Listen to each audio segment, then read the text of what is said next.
And we welcome you to the Walt Price Student Fitness Center, Larry Walker Court.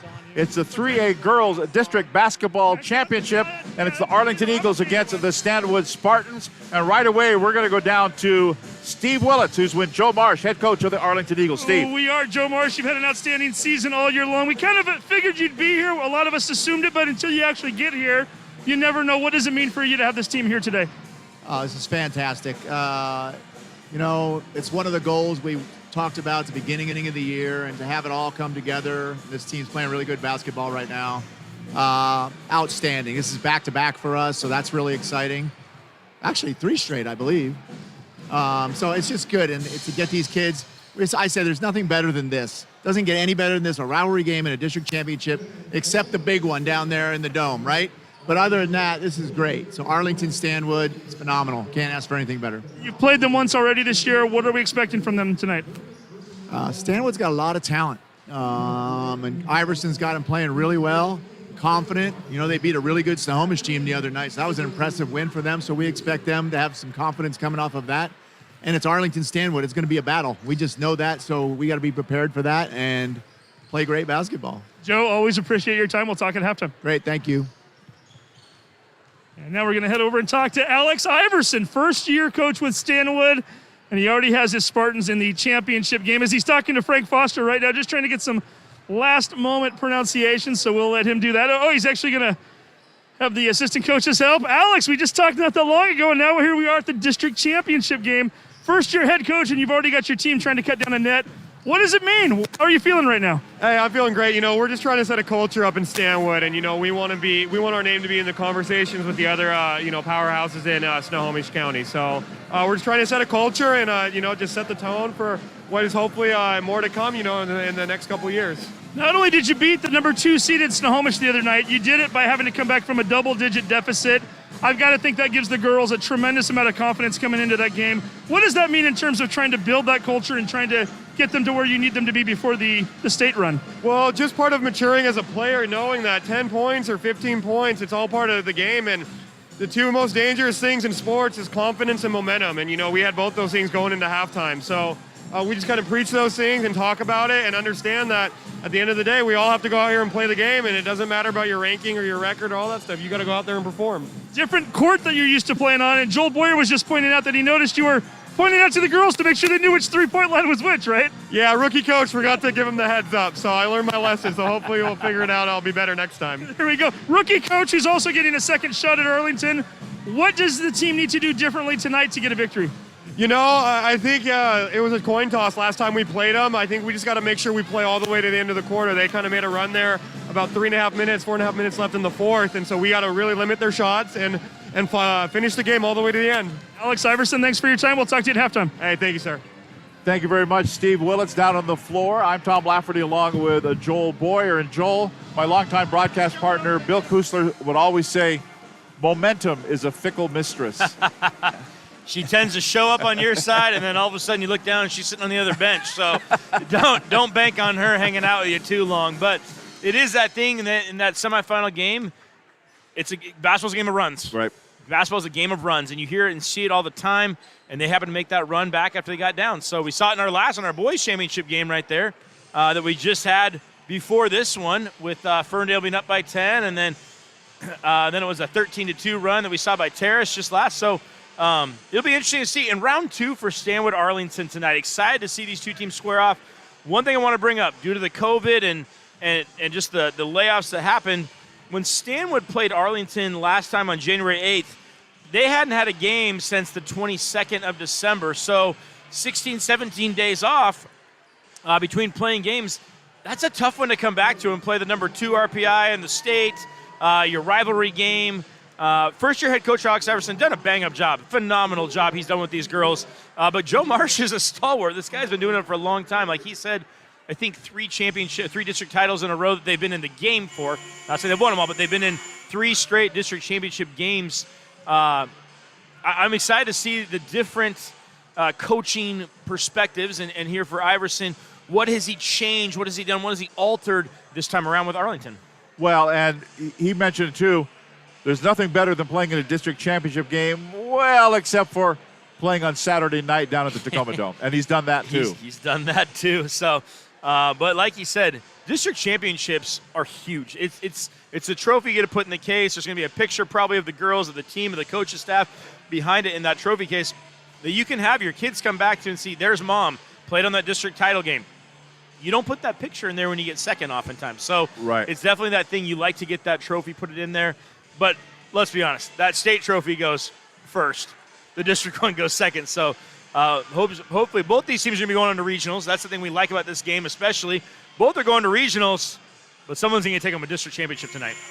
So the district in the 3A and the 4A almost all decided, save for this ball game. Last night, the 4A championship for the girls went to the Woodinville Falcons in the bi-district, 63-36 over Lake Stevens. And the boys championship, it was Mount Si, the number one team in the state. And boy, they looked at 70-55 over Woodinville in the district tournament.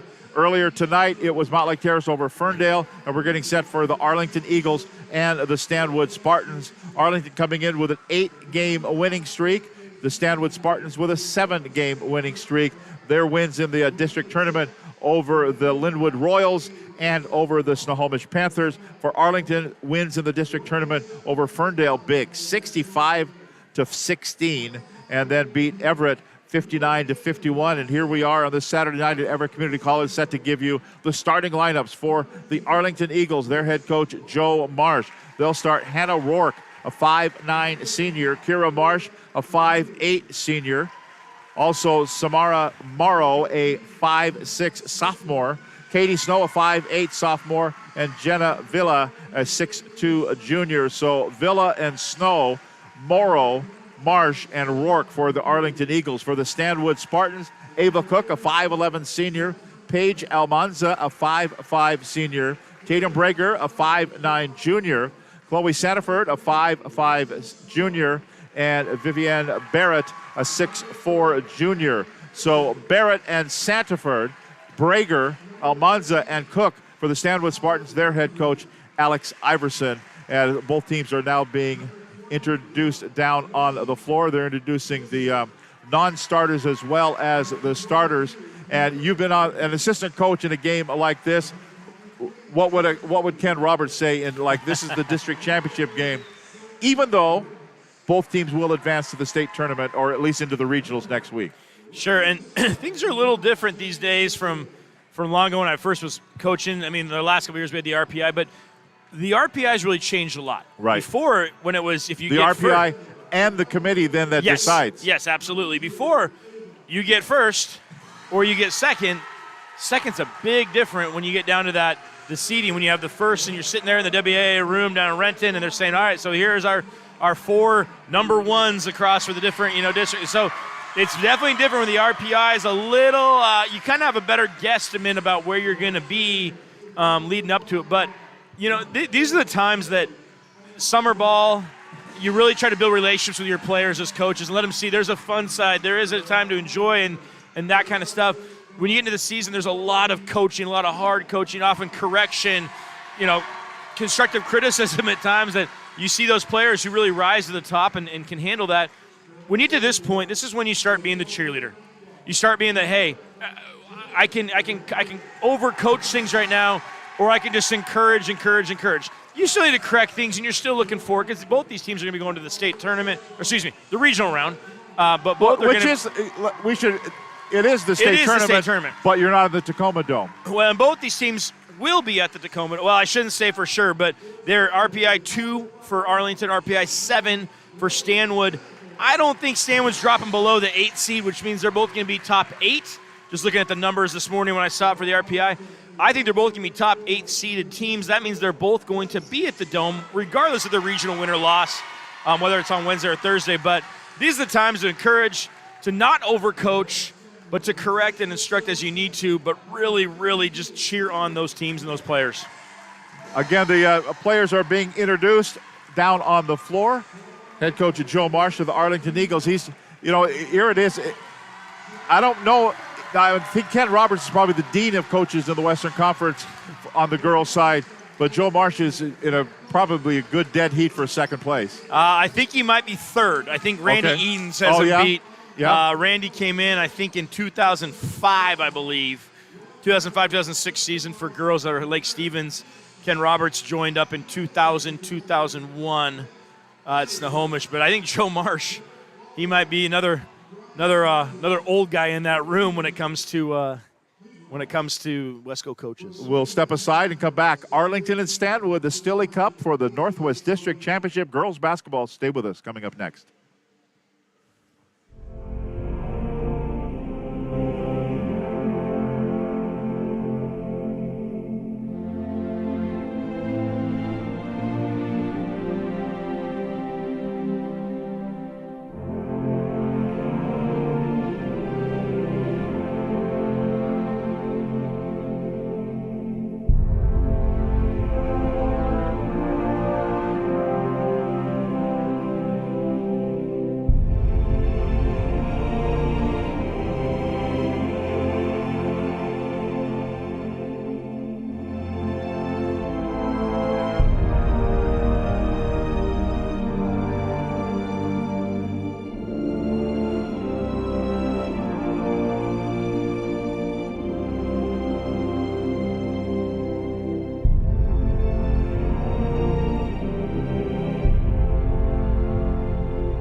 We're ready for some basketball, district championship basketball. Nice crowd on hand for both the Arlington Eagles and the Stanwood Spartans.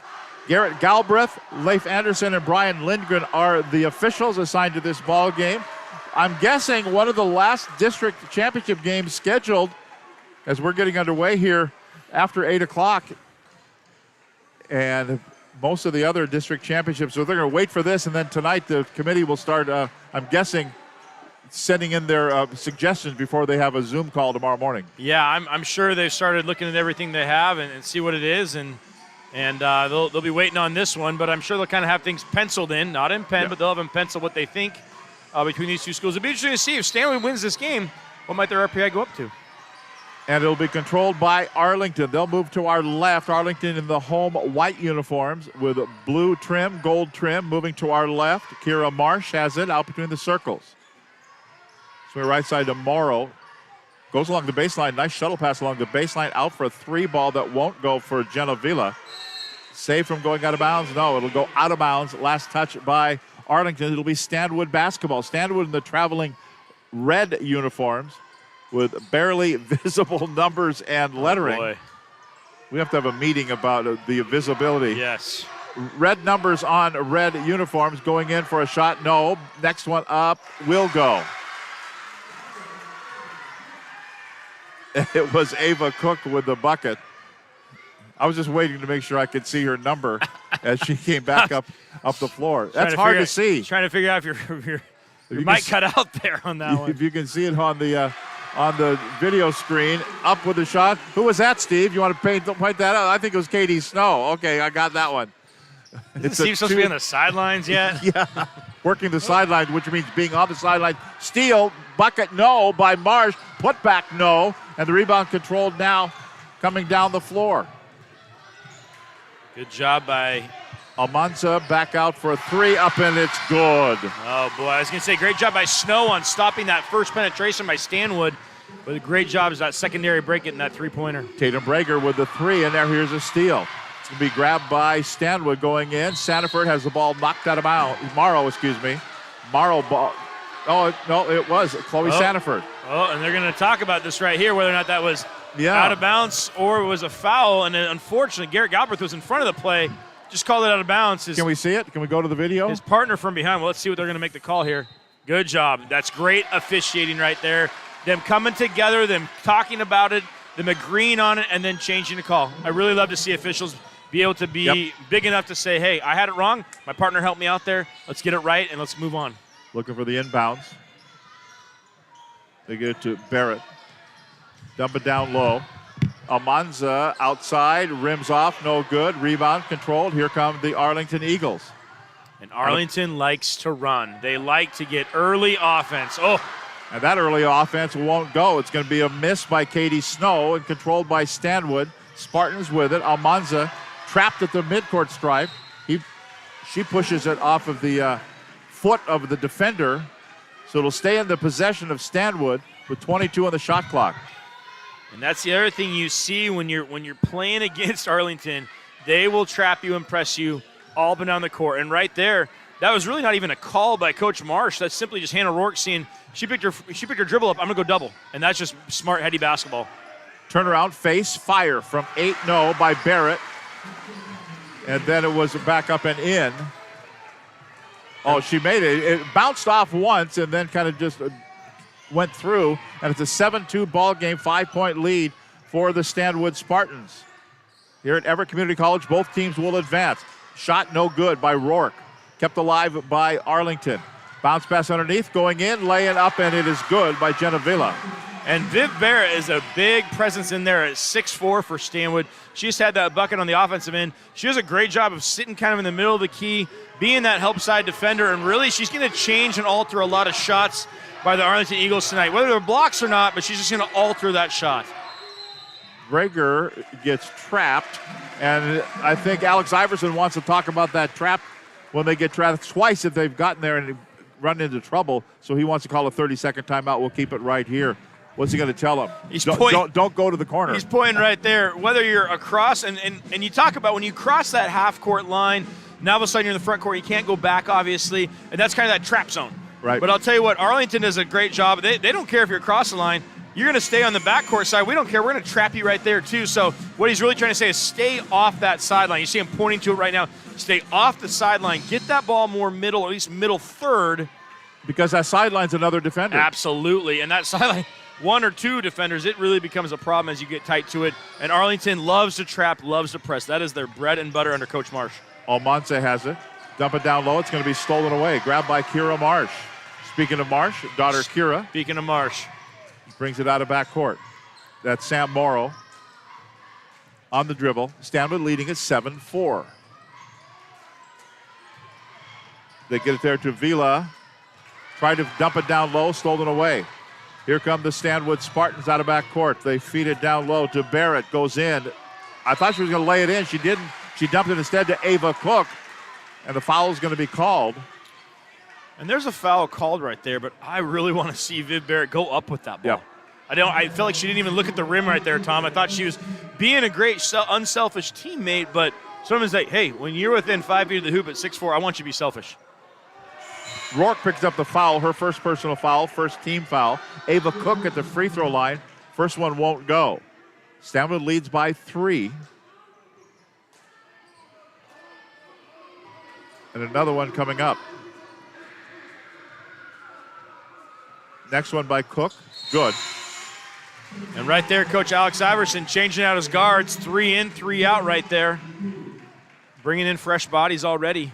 Yeah, Grace Walker, the last to join the club, as she will come in for the shooter. Yeah, so 3 new players on there for Stanwood. Here comes Arlington, going with the same quintet here. Kind of an up fake for the 3 instead of a little 12-footer that won't go. Morrow gets it back, then kicks it out again. Morrow will get it back at the right wing. Bounce pass over, open for an easy lay-in. Jenna Vila on the left side, laying up and good. Oh, it's Katie Snow, I think, Katie on that Snow. one right there. It was Katie Snow who got it. And you can see right there, Barrett really gave that extra help. Didn't really feel like maybe it was quite needed right there, but left that back block wide open for Kate Snow to get that easy pass over and up and in. They dump it down low. Goes to Barrett, turns, face, bounces off the back of the iron and falls through. Viv Barrett, the 6'4" junior with the bucket, makes it a 4-point lead at 10-6. Frustration by Hannah Rourke right there by the Eagles. She came over and doubled to help Katie Snow on Barrett. Didn't matter. She still scored that bucket. There's that frustration. When we run the double, we want to get something out of it. Missed there by Snow because of the block shot. Sanford has it for Stanwood. They go cross court near side to Brager. Outside, 3. Down it goes. And it's a 7-point lead as Stanwood equals their biggest lead of the ball game, 13-6. Tatum Brager made sure she stepped back behind the three-point line. Oh, wait, that's the men's college three-point line she got behind. Right. Still dropped it down. Right side, Marsh. Give it to Rourke. Now down low it goes. To Marsh at the left side. The 3 ball won't go. Sanford grabs the rebound. Out of backcourt, here comes Stanwood. Grace Walker with it. To Barrett. Foul's called. Foul's going to be called here on Katie Snow. Went up for some tough defense. Are they going to say she was shooting? I don't think she was. Oh, they're going to put her at the line, They're going to put her at the line. First personal foul. Second team foul. Snow with the foul for the Eagles. Interesting to see. Rourke went and doubled right there for Arlington again, but she came from the corner. Tom, that's kind of a dangerous spot because a lot of time on that ball side corner, you run a shooter to that corner as an easy dump out for the post. If you're doubling from the corner, oftentimes you're leaving a shooter wide open there. We'll have to see if that comes into play at all for Stanwood down the stretch. Next free throw good for Barrett. It's 14-6. The lead is 8 for Stanwood here in the first quarter. Both teams advance into the regional round. Arlington with the ball. Moving to our left in the white jerseys. Down low to Snow. Turns, puts it up. Vila with a miss. Back out it goes. Marsh will shoot. She'll miss a 3. That rebound, an outlet by Barrett. Up the floor they come. Stanwood with the basketball. Walker closed off at the baseline. Give it to Barrett again. Again, she uses, she's going to call for travel. I think she thought she was going to get more resistance from the defender than she did. Well, and the irony is we had one official call it a travel and the other official go up with a closed fist telling me that he had a foul called on that. Yeah. So looked like one official overrode the one and they were fine with that, but Iverson right there is asking, hey, did you have a foul on that? I thought you did. So Barrett will go to the bench. And Stanwood with the lead, Arlington with the drive, and Arlington with the offensive foul. The offensive foul is going to be called. It'll be on Kira Marsh, her first personal foul. Gosh. Third team foul. And I don't know. It didn't look like anybody had any position or held their position. I thought, who was it? I think it was Ava Cook. It was inside her that wore that charge, but it appeared that she actually jumped at Marsh on the drive. I don't know. Here's a knockaway grab going to be taken by Arlington. Eagles will have it. They're down in the ball game. Is anybody going to step in front? What? It was like driving down Broadway there for Hannah Rourke. I kept expecting somebody to step in front of her. Nobody did. She went and laid it up, and she's going to have an and one coming up here. Hannah Rourke goes to the line. And what's the difference right now? The big post presence inside, Viv Barrett for Stanwood is on the bench right now, just getting a rest, just getting a normal rest there. But without her in the middle of the key to be that shot-altering or shot-blocking person, well, shoot, that's really difficult because now all of a sudden Stanwood has to be a little bit more responsible themselves, each individual, for guarding that middle of the key. So, yeah, it looks like she's going to come back in now. Yeah. As they'll work the perimeter. Up fake was Walker. Travel. Oh. Indecision. Called 3 in the key instead. 3 in the key. I think it could have been a travel, too. I had her on a travel, so it looks like Steve Willits is backing us up. Shocker. So he doesn't always back us up, but that means we're right. So if you get a whole consensus up here on press row, you know. That means we're completely wrong. Marsh brings it up. Barrett back in the game. Yeah, Barrett's back in there, and she's down on one knee. Foul's going to be called. Took Villa down with her. So Jenna Villa, it's going to be whistled on Barrett. Her first personal foul, second team foul, inbounds here for Arlington. Minute 17 to play in the first quarter. Step through move, nobody's in front of her. Villa with the miss though, can't make the lay-in. And up the floor, here come the Stanwood Spartans to Walker. She has it, top of the key. Dumps it down to Barrett at the baseline left. She'll bounce a pass inside for an easy lay-in, Ava Cook. unselfish there and got it to Cook for the bucket. And the lead is 7 points again at 16-9. Coming up on 45 seconds to play here in the first quarter. We're going to have a held ball, and alternating possession will go back the other way, and it'll be Stanwood basketball. You know, and we're watching this right now. Arlington's not playing poor, Tom, but there's a lot of things just not going their way. A lot of shots. We've had Villa had, I think, two kind of chippies that she's missed inside there. Kira Marsh got called for a charge that, you know, is kind of an iffy call maybe. But they're only down 7. You know, this is one of those things for Stanwood. A lot of things have gone Stanwood's way. So as this first quarter is winding down here, it's going to be really interesting to see. Basketball is a game of runs. What happens when the run goes against the other way? And Vivian Barrett goes on a run right down the lane.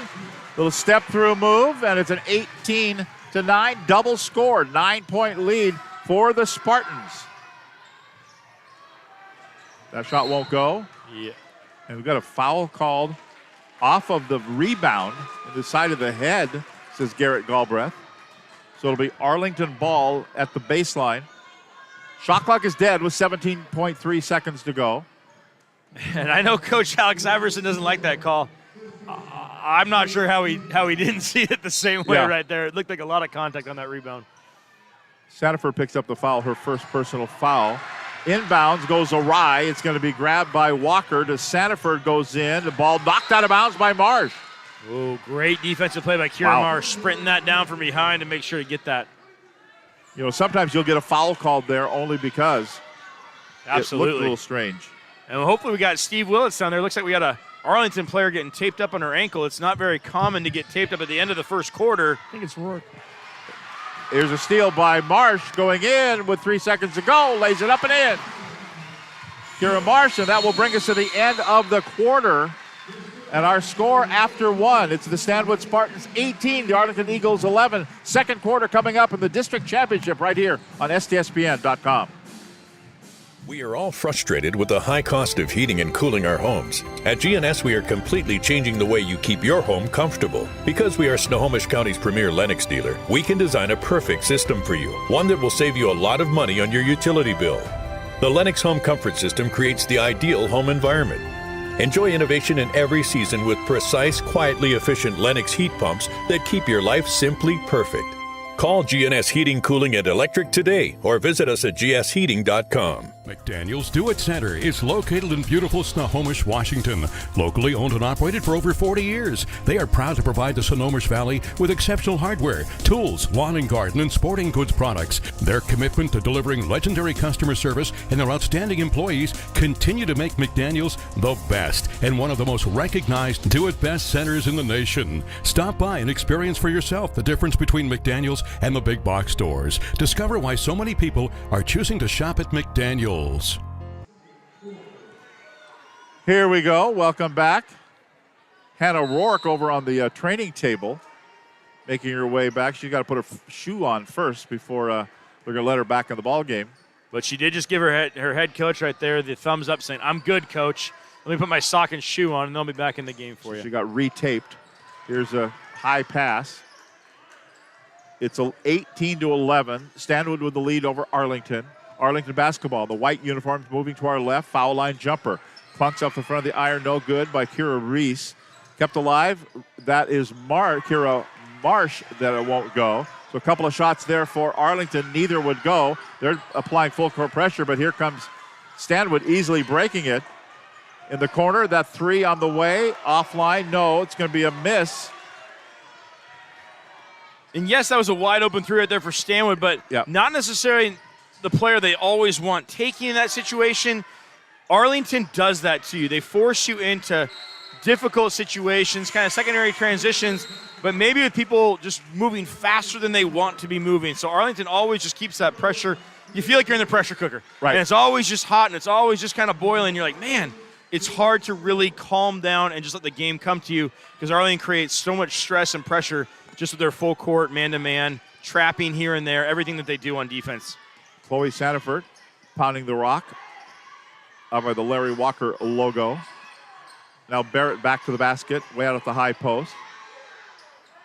Outside three ball, won't go. Barrett back up, and it will go. The miss by Brager, the putback up and good by Barrett, and it's 20-11, a 9-point lead, equaling Stanwood's biggest lead in this ball game. And Barrett's got 9 points so far in this game. Going in for the lay-in, rattles and goes. It's good by Katie Snow with the bucket for the Arlington Eagles. Second quarter district championship game, high pass. That's uncatchable ball and incomplete. Ball went out of bounds. Eagle basketball. 6:20 to play in the first half. Both teams will advance to the state tournament, to the regional round. Go ahead. I was going to say, and their RPI may put both of them into the top 8. The vaunted top 8, exactly where you want to be. You'd want to be top 4, but top 8 is fantastic for you still. Eagles working it down to 4 on the shot clock. The banker won't go. It's going to be a miss there by Willis. Not Willits. Willis. No relation. No. No, there's athletic ability on the floor. Couldn't be Willits then. Back to the basket, Barrett. They're going to call 3 seconds again. Yeah, she was in there a long time. And that's something that twice now has been called. Once on Barrett, once on I think it was maybe Cook. I'm not sure. The first one was on. But that's just something that obviously the officials are looking for or watching for. And in all honesty, Viv Barrett does tend to camp a little bit down there. Needs to make sure she's being a little bit more active in and out, in and out, in and out. Since she's only got 3 seconds, you don't want to use those all up. Or at least make the attempt to. Absolutely. You know, if you don't actually get every part of your body outside of it. You just got to get 1 foot up and 1 foot out, and you're fine. Swing in the corner. That's Rourke back in after being retaped. That's Reese. Dribble drive. Dumps it down low, but a miss there by Snow. And a blocking foul is going to be called in backcourt. Yeah, and good right there. Katie Snow got blocked from behind. Not happy about it. Just a foul trying to get that ball back. Great sportsmanship, helping her up, saying, no harm, no foul. Wasn't trying to get you there, but. Katie Snow with the 5'8" sophomore picks up her second personal foul, 4th team foul. It'll be interesting to see here. They had Snow really being the man-to-man pressure on Barrett when they're in the man. I think they're going to stay in the zone, but Villa's going to have to really be helping on the backside. That 6'2" presence she is defensively on Viv Barrett. Barrett goes in, bounces it off the window and in. She's got 11 points in the ballgame, so she's already in double figures. She's got half of the points as Stanwood has 22. Arlington has 13. Runner by the Eagles. It's going to be a miss there by Villa. Ball goes out of bounds. Last touch by Arlington. It'll be Stanwood ball. And Arlington's offense really is a lot of that dribble drive attacking, spread things out, attack the middle, kick it to someone on the wing, let them kick again, drive, dribble, drive, kick, drive. But right now it feels like Villa and Marsh are kind of dominating the ball a little bit, really trying to get things going. I want to see these Arlington Eagles be a little bit less selfish and try to share things a little bit more. I think things are going to really happen for them if they're able to do that. They work it over to the right side. 3 ball on the way. Rattles off no good by Latana Swinton. Missed it. Kept alive by Barrett momentarily, but the ball went out of bounds. Last touch by Stanwood. It'll be Arlington ball. 4:23 to go first half. 22-13, 9-point lead for the Stanwood Spartans, leading the Arlington Eagles. First time they met was way back January 8th. Arlington got a 57-47 win over the Spartans. And that was the last time they met. That will go. Well, and you know what? That's right on cue. Viv Barrett checked out of the game. Don't have the shot blocking presence of her sitting in the middle of the lane that really kind of takes up a lot of space. Morrow with that last basket, and now Morrow with the rebound, and then Morrow with the bad pass. Intercepted by Latana Swinton for Stanwood. She looks right. That's going to be tipped away. She was looking for Sanford. 10 turnovers for the Stanwood Spartans. Going in, Marsh, a little out of control. She went to the floor. They're going to call the blocking foul. I think Swinton is going to be the guilty party here. No, they're going to say Ava Cook. And I'll tell you what, this Wasn't Swinton on the floor? I thought. There's a few buys. Yeah. We're not going to use the Kimbo word, not yet. But you really look, though, this is exactly what Coach Alex Iverson wants. He wants Kira Marsh. He doesn't really want her making 2 free throws, but he wants her shooting 2 free throws because that's time the clock's not running, that he can have his star, Viv Barrett, resting right now. He wants to get her about probably 2 to 3 minutes each time he can of rest, putting her back in. If they're able to kind of weather this short storm. Marsh missed the first one, makes the second, and it's 22-16, a 6-point lead. That's where Arlington would really love to get 2 more possessions on the offensive end with Viv Barrett on the bench. Sanford dribbles in, has the ball knocked away. It's going to be grabbed by Kira Marsh. She just outraces everybody down the... Wow. She's that player. It feels like she's the same speed. Oh, ooh. Ball went out of bounds. Well, last touch, though, there by the Arlington Eagles. It'll be Stanwood ball. Well, they cut it to 4, Tom. I wanted 2 offensive possessions with Barrett off the court, but that out of bounds right there puts her back on the court. Yeah, she headed up the floor, Kira Marsh did, and then just raced everybody down.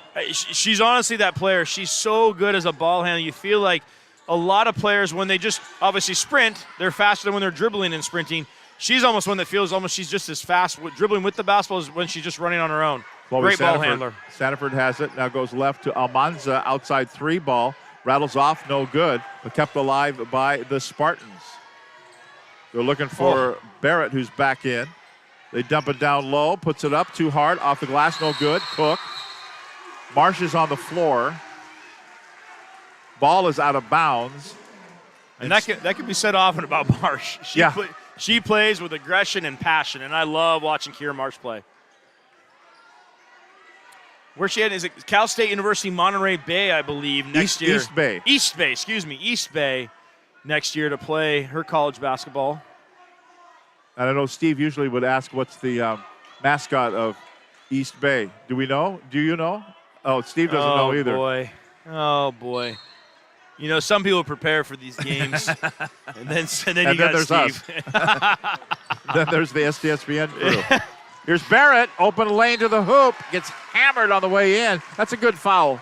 Absolutely. She was going to get an absolutely unmolested lay-in, you know. Make her earn them. Make her earn them. Yep. And it's going to be Marsh, though, picked up the foul. Her second personal. Team foul number 5. We're at 5 team fouls for Arlington, 4 for Stanwood. Well, and we talk a lot about coaches. Make her earn them. She doesn't there. Absolutely. And we talk about coaches trusting their players, trusting their seniors, saying, hey, Kira, you got 2. Don't get a third one here. Oh, and by the way, Mom said to tell you to tuck in your shirt. You know, I mean, it's a little different when it's father-daughter right there. And she missed both free throws. Arlington grabs the rebound. Out of backcourt they come. That's an NBA 3. Don't worry about the college line. It was an NBA 3 and a miss there by Villa. And now controlled by Stanwood. I'm not sure that's a shot they wanted. No, it's not. They're the Pioneers, by the way, East Bay. Hand check foul is going to be called. Why are they Pioneers in the Bay Area? Don't ask me. I think what Joe Marsh is asking is asking his guards right there. Samantha Morrow saying, hey, or Samara Morrow saying, hey, you're 30 feet from the hoop. Stop putting your hands on her. Yeah. Here's Sanford. Oh, looked at the 16-footer, didn't take it. Dumps it instead down to Barrett, who puts it up and in. And I'll tell you, Viv Barrett has a soft touch around the hoop. It's 24-18. Runner goes and 1. And down to the floor as they lift her up, Maddie Fisher. Where'd she come from? She just darted through there and laid it up and in. It was like horizontal to the floor. And that was a great up pass by Kira Marsh at outlet, and she saw her driving, and she just put that ball out there for her. That's something they practice often in practice. Well, that's rare. That's something they practice often, though, in practice of that up pass, getting it up the sideline going, getting that early offense. And we're going to take a timeout on the floor with 2 minutes and 1 second to play here in the first half. It's 24-20, Stanwood by 4. Back with more after this timeout.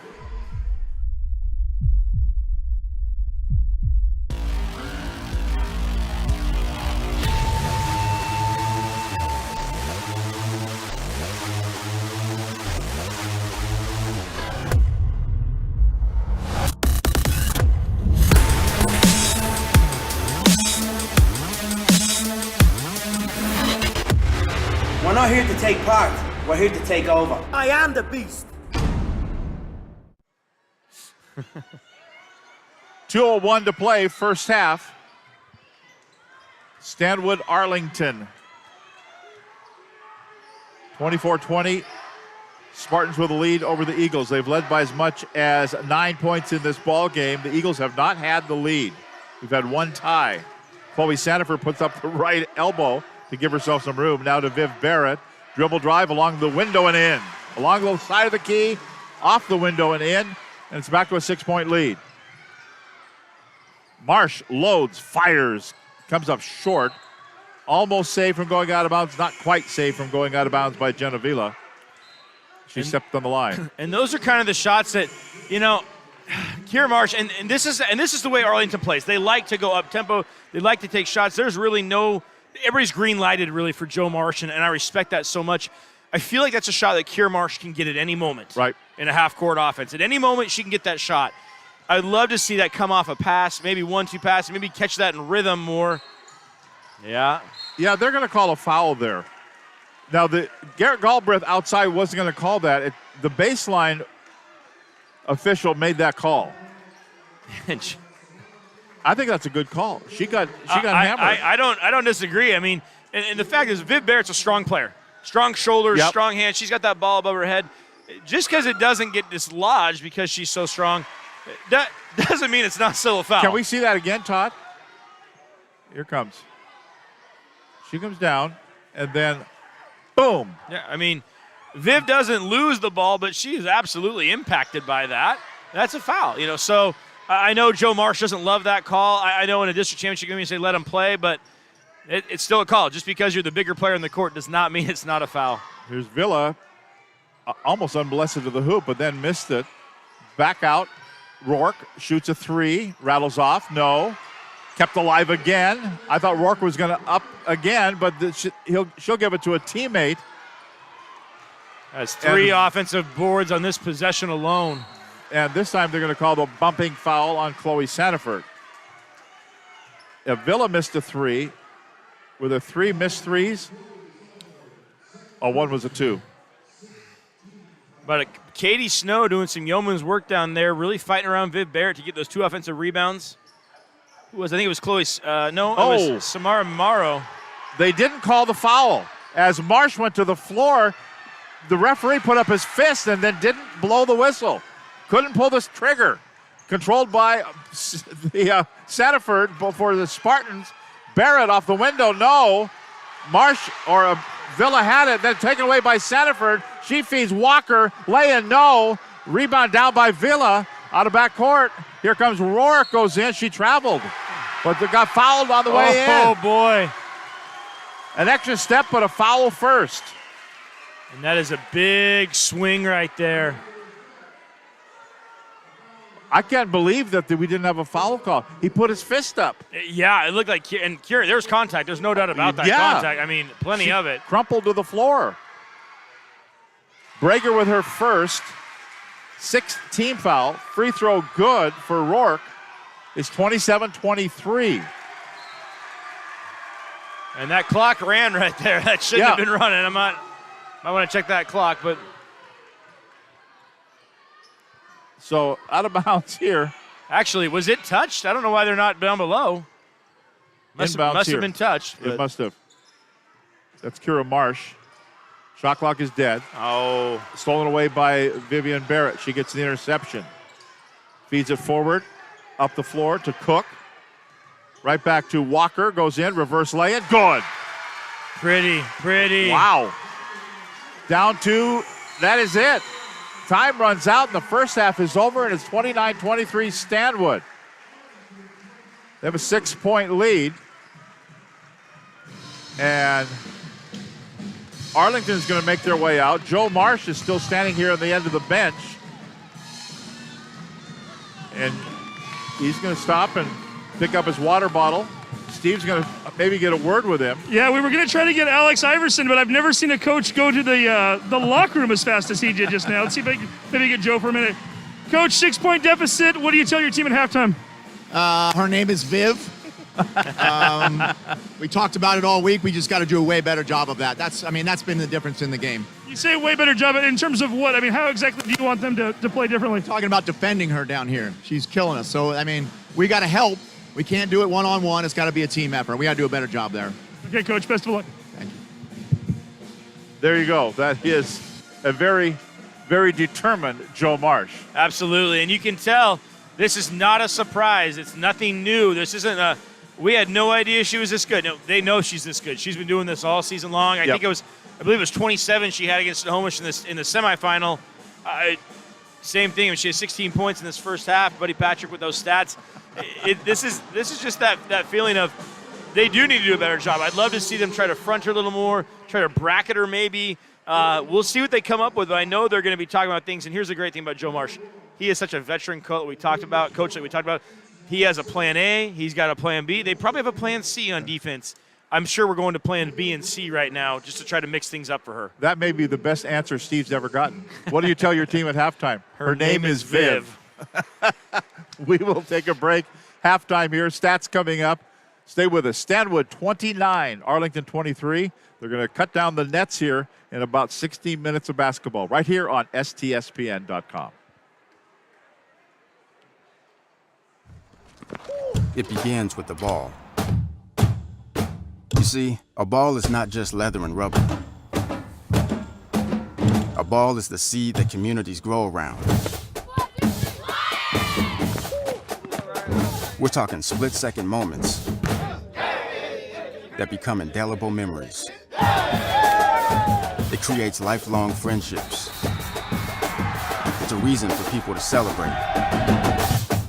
A ball isn't just a ball. It's a life lesson. It's a tool you use to pursue your best.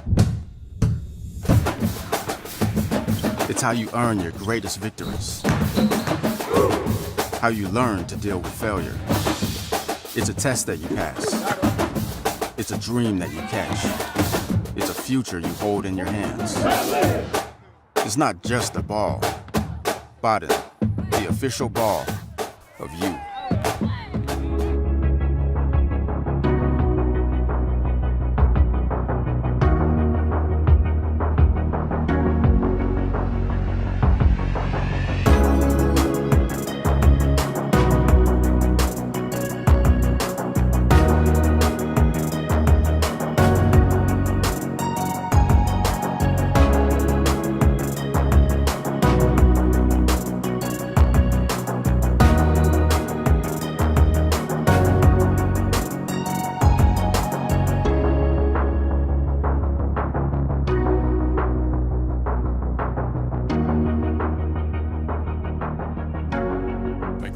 Do-It Center is located in beautiful Snohomish, Washington.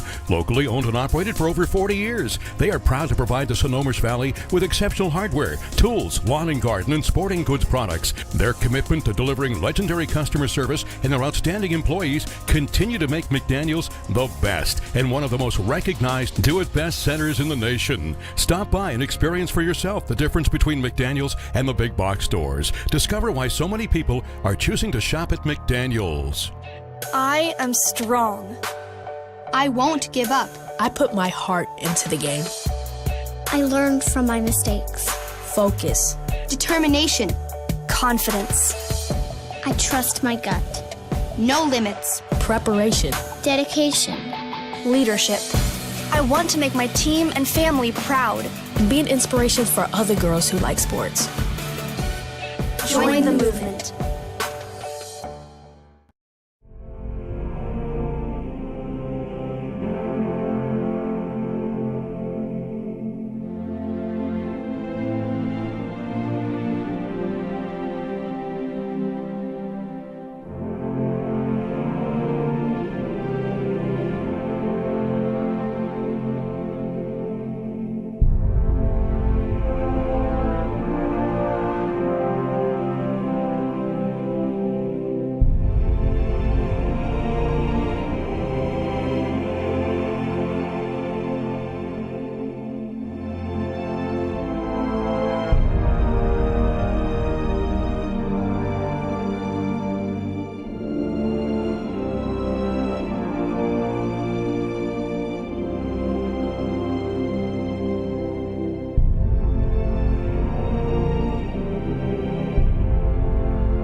Heating, Cooling, and Electrical, we know that comfort is more than just the heating and cooling equipment we deliver. It's also the comfort our customers feel with the people they engage with in the process. For over 40 years, residents of Snohomish County have trusted G&S Heating to improve the comforts of their home. And now you can save up to $2,000 on heat pumps and air conditioners during our pre-season cooling sale. Visit gsheating.com today.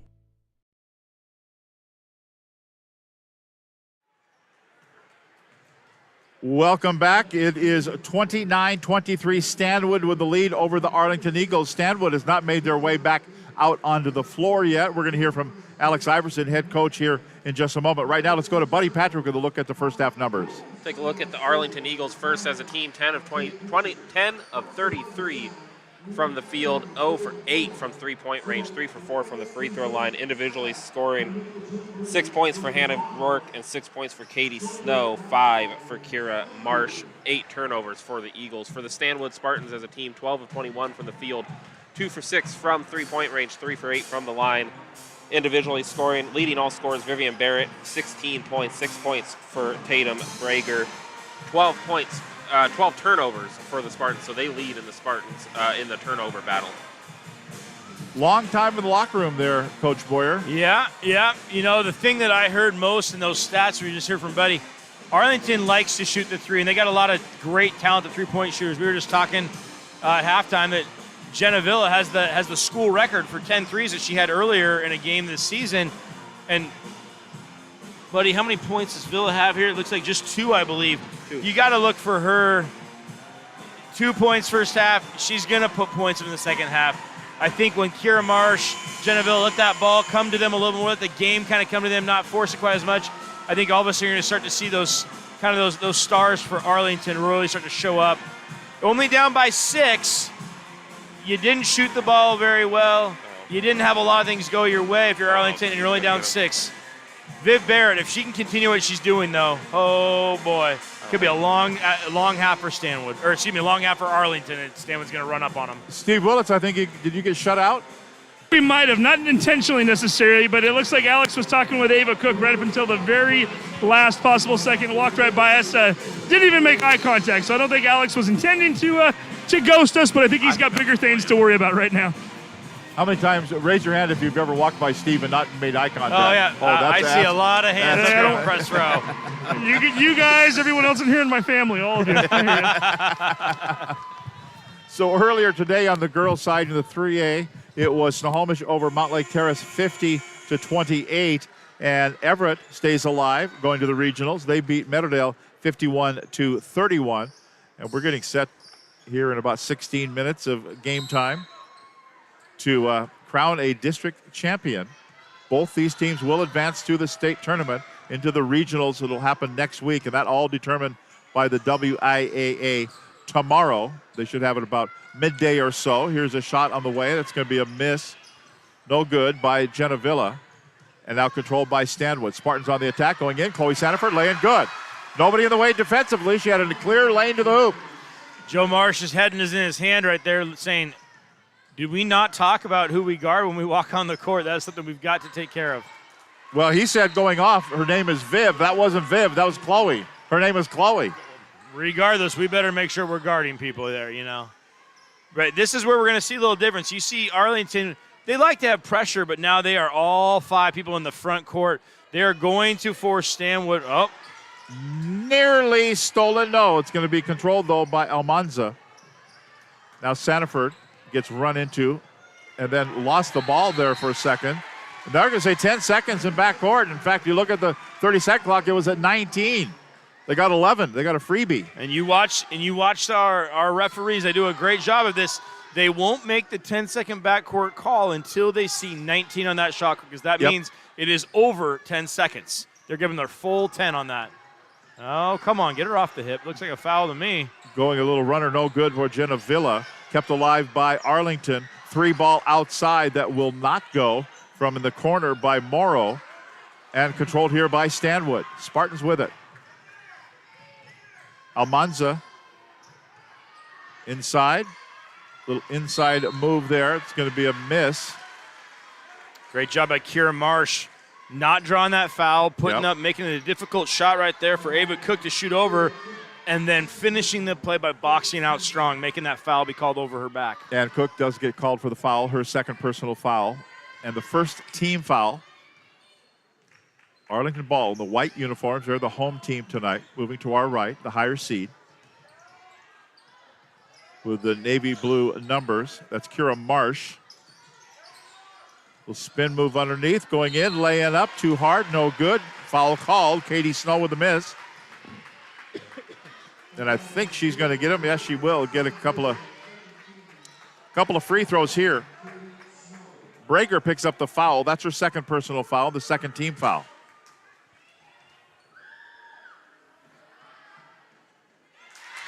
Good on the first one. And this is where we need to see Arlington being a little bit more assertive, I feel, getting to that free throw line. Only 3 of 4 in the first half. Obviously, shaking 3 of 4, 75% is great, but not enough attempts. You want to see them attacking a little bit more, but being in there under control, getting to the free throw line with those attempts. Next one good. The lead is 6, 31-25. 5 seconds. Boy, that was barely 5. You know, I said they wait till it's 19 on the shot clock to call that backcourt. I think yeah. 1, 3, 5 if you're counting by twos as well. Here's a turnaround jumper on the way for a 3. It's good. And there's that 3 by Villa that finally dropped down. Let's see if she can't get herself going for those Arlington Eagles. This pressure by Arlington. This is what you put in that pressure cooker. 3-point ball game, 31-28. Underneath, here's a steal, grabbed by Marsh, outlet pass up the floor. It goes to Rourke, then knocked away by Sanford, but retrieved there by Villa. Villa has it. Had the 3 last time down. This time she'll go in and lose handle on it, but it's last touch by Stanwood out of bounds. And Villa right there gave that ball up, but wanted it right back because she was being guarded by Viv Barrett right there, but outside, and Barrett was outside the 3-point line with her. Villa has a much bigger quickness advantage over Barrett. Barrett has that size and length, but Villa's like, give me that ball back. I want to bring her outside. There's Villa, and there's Barrett with the block, and then kept alive by Arlington. And we're going to have free throws coming up here, and a foul called on Stanwood. Yeah, Grace Walker right there is going to get whistled for that foul. Great job by Katie Snow. That ball got tipped by Viv Barrett as Villa was trying to get that 3 up, but Snow was able to grab the short one, kind of have that look at it. Drops that first free throw down. Grace Walker picks up the foul. That's her first personal foul, third team foul. Next free throw here for Snow. Nope. Barrett's there for the rebound. Oh, don't foul in backcourt. Wow. Up the floor. No. So Marsh was airborne to try to get the pass. That girl's got to have bruises. Oh, man. She plays the game so hard. I told you, I love watching Kier Marsh play. Sometimes I get a little nervous watching her when she hits the floor. She's strong. You can tell she's been in the weight room plenty, but she hasn't got a lot of meat on her bones there. When she hits the floor, you know there's some bruising. Walker picks up the foul, her second consecutive foul in a row. That's Marsh. Pull-up jumper from the foul line. Funks off the front of the iron, no good. Rebound, Ava Cook. Up the floor, steal, Marsh. Steal back, Chloe Patterson, at least Chloe Sanford. Sanford. And I think Chloe Patterson from Lake Stevens. Yeah. Almost getting in the scoreboard, in the stat column here. So we will take a break. 5:11 to go, timeout on the floor. It's Stanwood 31, Arlington 29. We at Gene Johnson are here and ready to help with our touch-free service. Being clean and safe are at the top of our minds. We're using gloves, masks, shoe covers, and lots of hand sanitizer. Our software allows us to get your approval without any physical contact. We hope you don't need us, but if you do, we're ready. Gene Johnson, clean, on time, and professional.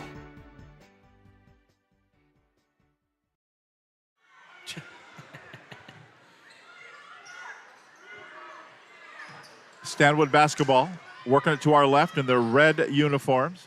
Chloe Sanford, now corner jumper on the way, rims off. That was a 3 attempt. That's going to be no good. Then a whistle sounds. Brager with the miss. Foul here on Stanwood. It'll be Arlington basketball. The Glacier Peak girls are done. They lost 46-50. Glacier Peak boys are up 11 with 27 seconds left. That's in the 4A consolation games. Here's a dribble drive going in, laying up good. And that thing that I just heard Buddy Patrick say, Viv Barrett picked up her third foul on that last possession down there on the offensive end. Actually, she got it on an over-the-back call on a rebound. She's still on the floor, though.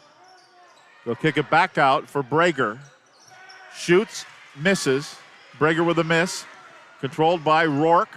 Brings it down, feeds it as they work it around the perimeter. Vila with a shot. 3! What a possession right there. Attack by Rourke. Kick out to Marsh.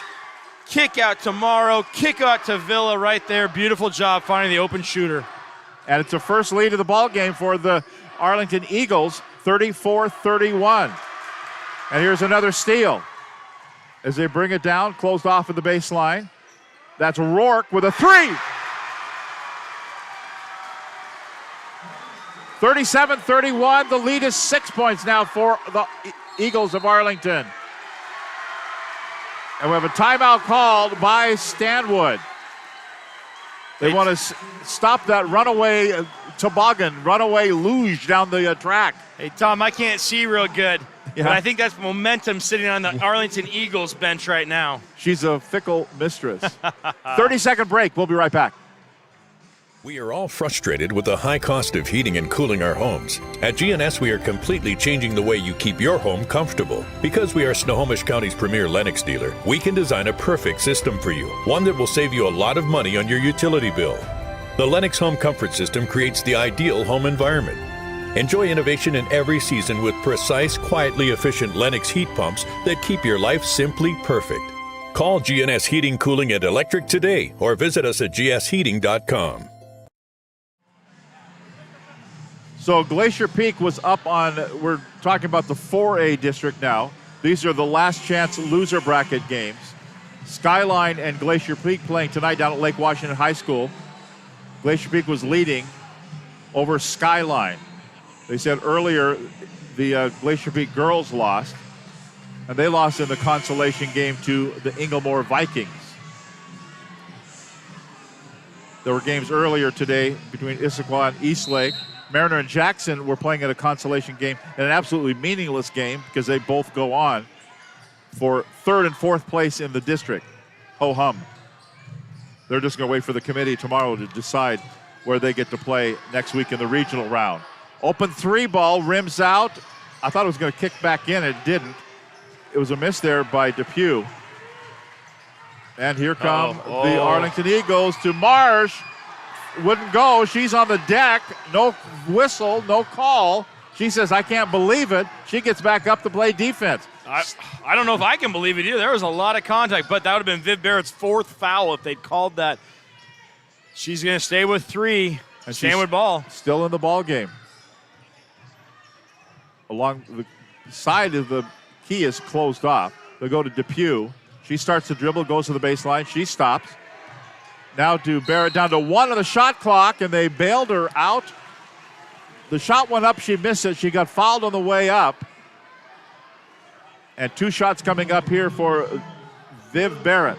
And Katie Snow picks up the foul. That's her 3rd personal. First team foul of the second half on the Arlington Eagles. We're at 2:49 to play in the 3rd quarter. First free throw by Barrett is good.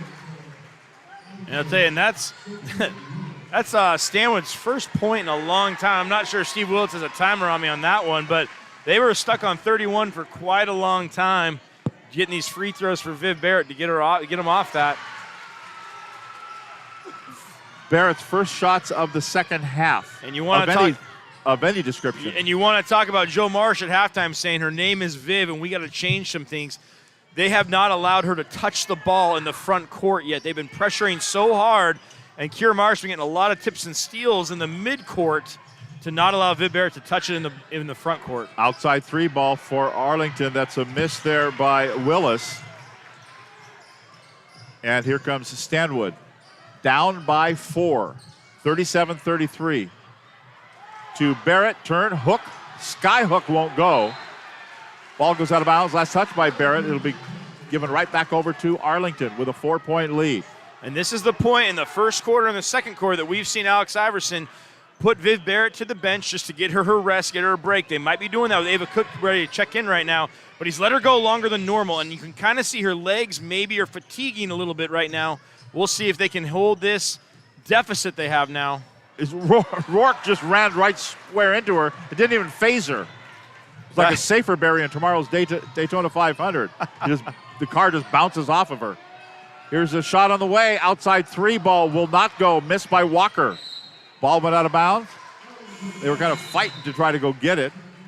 And Marsh knew who had last touches, so he said, let it go out of bounds because it's going to be our ball. And Viv Barrett gets subbed out right there to get her break. Kira Marsh, you can't say nothing. She's that kid that doesn't always, she fills up the stat sheet with a lot of different stats, but there's a lot of things she does that don't get stats. So that right there really boxing out so no one got the ball right there. That's not in the stat column at all, but that's a big-time play that they get that ball. Whistle away from the basketball. And they're going to get, I believe, Ava Cook with the foul. That's her third personal foul, sixth team foul, compared to just one team foul against Arlington. So, Eagle basketball. Minute 20 to play in the third quarter. To Rourke, missed the lay-in, gets her own rebound. No reset on the shot clock, though. They said it didn't touch the rim. And then they dribbled the ball on the out-of-bounds line. Joe Marsh is saying, I don't think they did. No, it was out of bounds. They were saying there was a tip by Brager right there on that double team on the sideline. I think it's to keep that ball right there. So Arlington's going to keep it and throw it in. From in front of the bench to Villa. Down low, going in, laying up, and good. Just as easy as you please. Sam Morrow with the bucket, and it's 39-33. Inside a minute to play in the third quarter. As Stanwood works it around, 16 on the shot clock. And again, this is where Stanwood's looking for big Viv Barrett in the middle. But she's not there right now. So Ava Cook trying to fill that role. A little different. 6'4" and 5'11" are definitely different in this game. Outside one on the shot clock. They didn't get it off. Great block by Villa, not letting that Walker three get up to the rim right there. And they wanted, Coach Iverson wanted a foul in there, I think. He's got to pace it up and down the sideline. He's seen that lead that they had, as much as a 9-point lead, evaporate. Yep. And he was about to put Barrett back in, but says, no, take the last 33.6. Yeah. One possession for us on offense. And I wonder if he's going to sub her in on offense if they or get a stop here. So Eagles will bring it up. About a 2-second differential. It's the slowest we've seen Arlington run an offense all night, but they're just trying to get it down to one possession for this. 13 to shoot. That's Marsh. All right, here we go. She'll lose it. Oh, boy. Grabbed by Walker. Walker will bring it down. Goes in, laying up, too hard, no good. Villa had it. The ball went out of bounds. 2-1. Shot on the way. No. A miss there at the horn by Suzanne Depew. And we go to the fourth quarter in the district championship game. Arlington leads it 39-33 over Stanwood. Fourth and final quarter coming up after this timeout. I am strong. I won't give up. I put my heart into the game. I learned from my mistakes. Focus. Determination. Confidence. I trust my gut. No limits. Preparation. Dedication. Leadership. I want to make my team and family proud. And be an inspiration for other girls who like sports. Join the movement.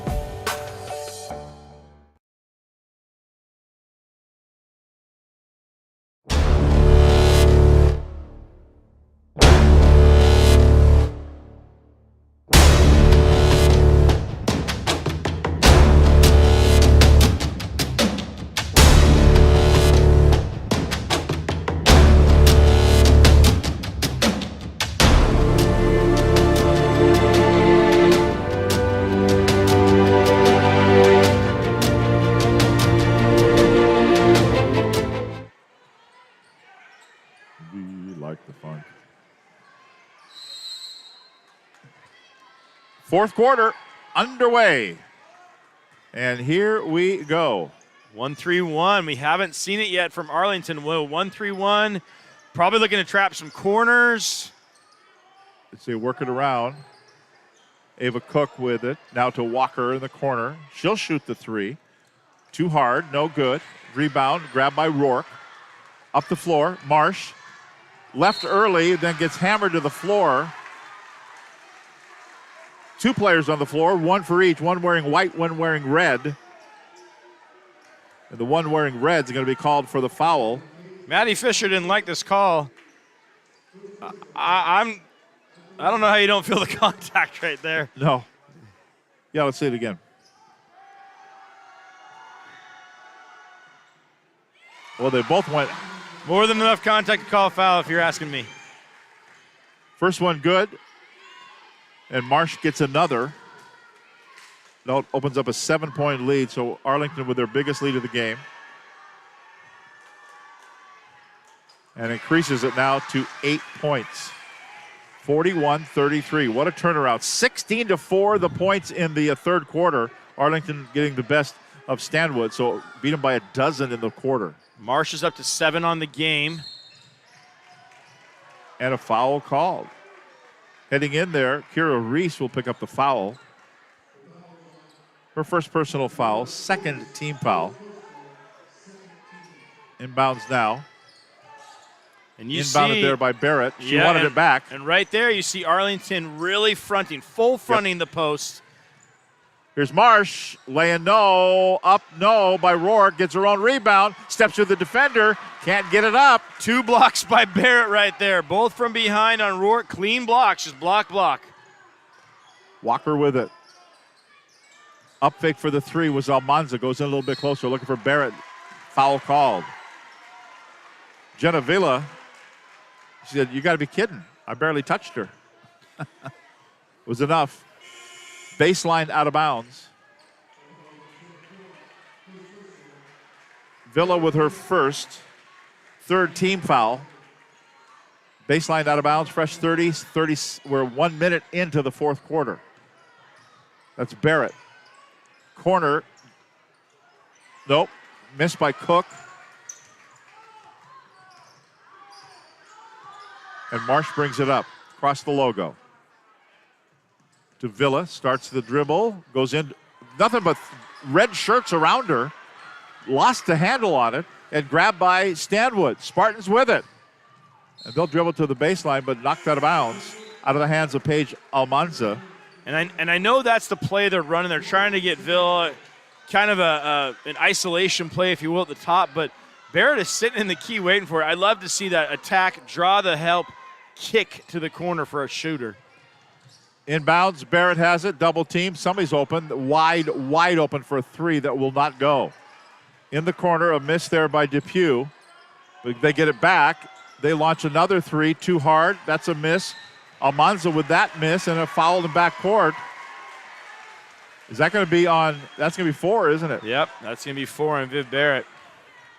This is not the way the scenario that Coach Alex Iverson for Stanwood has drawn up, being down 8 and watching his star player, Viv Barrett, just get her 4th foul. He's going to leave her in the game, and I see he needs to. I don't disagree with him. That's all he can do, right? All the cards in the middle of the table. The hard thing has been the pressure of Arlington this second half. They've mixed it up, done things a hair different, a few different ways in the backcourt to really put that full court pressure. We talked about that pressure cooker. Stanwood's been in it this entire second half. Miss a free throw. Arlington has it go out of bounds, so it'll be Stanwood ball. They got to probably start scoring quickly here. And Arlington likes to do this run and jump press in the backcourt where we'll let you do what you want, and then if you get to a sideline, now we're going to go trap you. Here's a jumper, won't go. Everything's been too long here for the Stanwood Spartans. That one wouldn't go. A lot of contested jumpers, Tom. Not a lot of inside shots. Viv Barrett has not gotten to touch the ball inside this second half. That's a good call off of Kira Reese. She missed the shot. The ball came down off her shoulder and out of bounds. I agree. Absolutely. Yep, I saw that ball roll it off her shoulder as well. Yep. Joe Marsh didn't have our look, so he doesn't agree with us, but he can watch STSPN on the re-rack tomorrow. Absolutely. and Probably say, didn't. Probably I still tonight. don't- Probably tonight. He'll yeah. still disagree. Yeah, I still don't think it did. Here's Barrett. Dump it down low. Ball knocked away by Marsh. Gosh, darn it. Kira Marsh. She's just everywhere. Go, gadget arms. Off Greedy. the fingertips and out of bounds. Off the fingertips of Katie Snow. And that's one of those right there. You see Coach Joe Marsh, assistant coach, his brother Sean Marsh, barking at his niece saying, hey, take care of the ball. And that's what happens sometimes with Arlington. But they're okay with having some more turnovers because they're going to play at that pace. They're going to play at that level. They're going to do that. But understand we're going to have a few more turnovers, and that's okay for us. But that one, hey, senior, take care of the ball. Take care of the ball. Let's go up by 10 here instead of just being up 8. Timeout on the floor. We take a 30-second break. 41-33 the score. Back after this.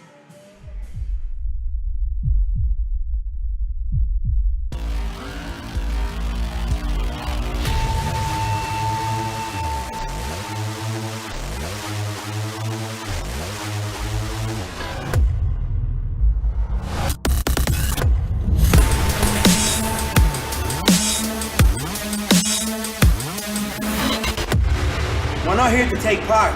We're here to take over. I am the beast.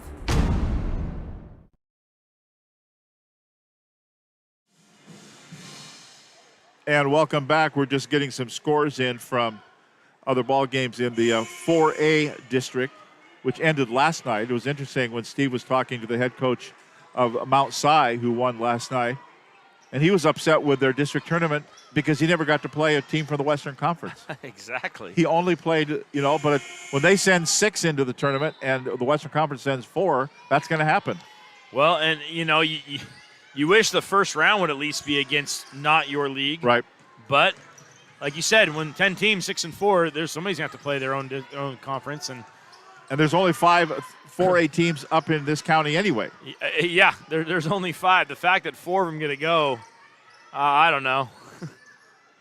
But right now we're talking about the 3A, and it's the 3A girls, and there's 5 seconds to shoot, and an outside shot that's going to miss.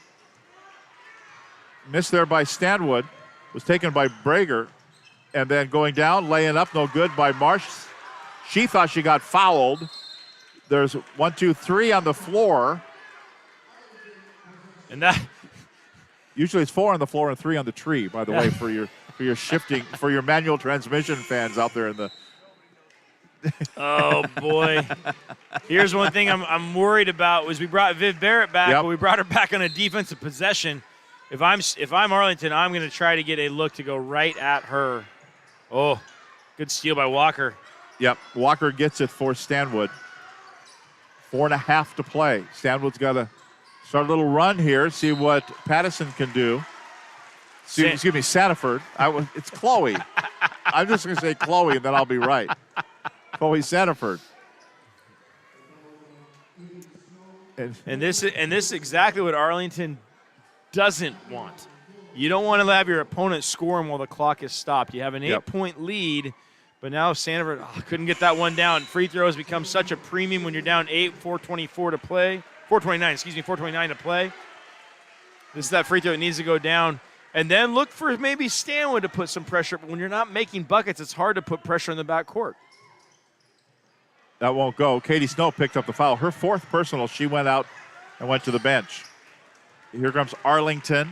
They've got the lead, 41-33. And look for Arlington to try to make a few more passes on the offensive end. Take some time off this clock. Arlington taking time? Yeah, it's rare. Well, there was an open look by Morrow, but a miss. There was 14 seconds, Tom. That's more than normal, I guess. Sanford. As they work it around now to Walker. And this is where Barrett needs to assert herself on that block. Get to your favorite spot. Get her the ball. Play a little triangle passing game on the side. Let her get to a spot. That's a travel. Well, that's lucky travel because she probably could have been called for a charge, too. Possible. Yep. She just. 20 turnovers. Oh, boy. On the Stanwood Spartans.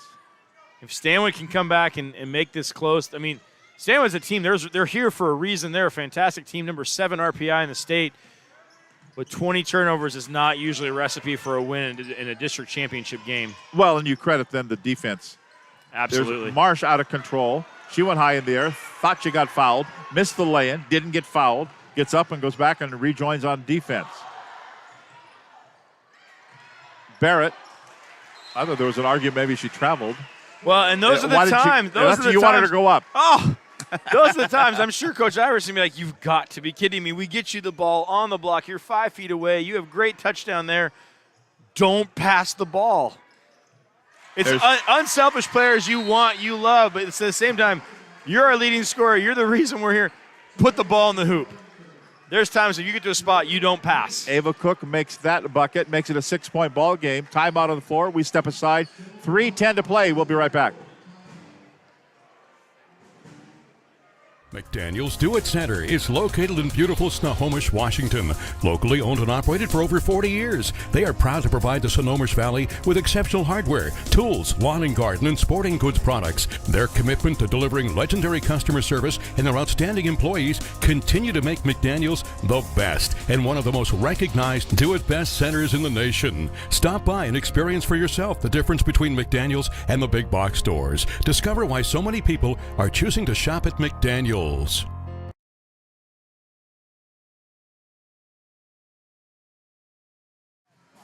He had his ticker wrong, so we wanted to let him know he was wrong. Here we go. 3:10 to play.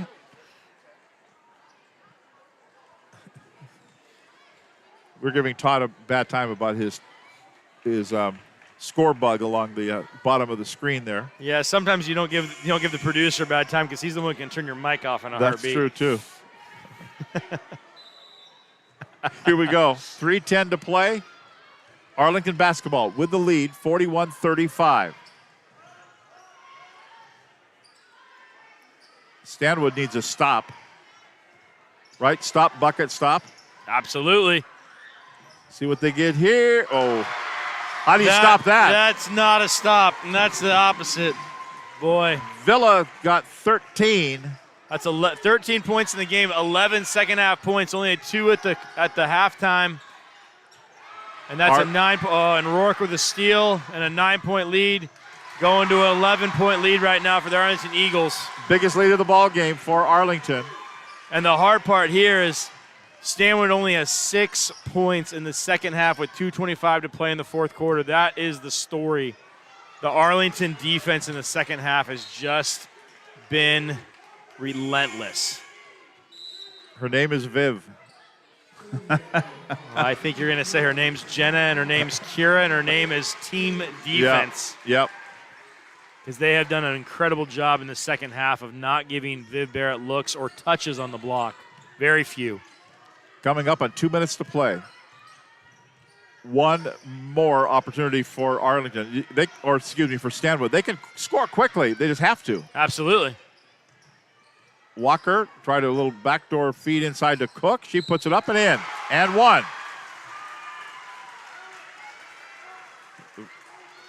The longest trip starts with one step. And you see Coach Iverson right now yelling 22 head. I don't know what that for sure is, but I promise you it's pressure in the backcourt. That's what I do know it to be. This is going to be hard, though. Viv Barrett's going to have to be the one back trying to police and do the safety in the back. She has 4 fouls. Instead, she gets an offensive rebound, gets fouled on the way up, and she'll go to the free throw line. Cook missed. Barrett grabbed the board. We're now inside 2 minutes to go. And Snow will foul out. She fouls out with 9 points in the ball game. And to her credit, she did a really good job, and she got beat up. Viv Barrett got her points in the first half for sure, but Katie Snow was the one really taking the lumps, trying to be the man-to-man, one-on-one, doing that. Didn't get the help from her teammates that Coach Marsh wanted to see, but she did a great job working really hard in that first half, especially on Barrett. Made the first, banked in the second. She's got 20 points in the ball game. And this is where Arlington really makes you pay. When you do press, they love to throw those long passes, but they practice them so often that they're able to make very accurate, deep passes. And Arlington can afford to take some time. And we're going to have a travel here. Kira Marsh knew it, too. She didn't even turn around and look at the official. Yeah, I know. Coach Joe Marsh. Dad. Dad comes up off the bench. 2-foot stop. And he couldn't even look. He had to look away. Oh, that's one of my favorite things about tonight. Here's a Barrett. Got to score quickly, I would think. They get to Barrett again. That's maybe looking at her too much. Going in, the lay-in won't go for Sanford. Rebound controlled by the Eagles. Pull it out. Own the possession. Own the ball. Be in control. 1:13 left. Marsh passes to Vila. Starts the dribble. Kicks it back out. Kira Marsh gets just clotheslined there. Cook will pick up her 4th personal foul.